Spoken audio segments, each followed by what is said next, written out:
Habari za asubuhi wa Tanzania kwa ujumla, na ndugu waandishi wa habari pamoja na marafiki, ndugu na jamaa wa Balozi Humphrey Polepole.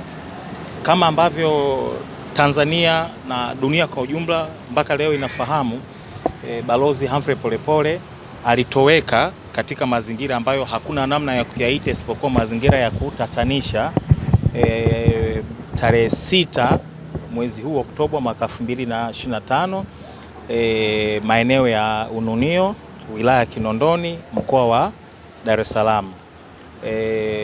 Mpaka sasa hivi hatujapewa taarifa rasmi, taifa na dunia kwa ujumla haijapewa taarifa rasmi ya mazingira ya kupotea kwake Balozi Humphrey Polepole.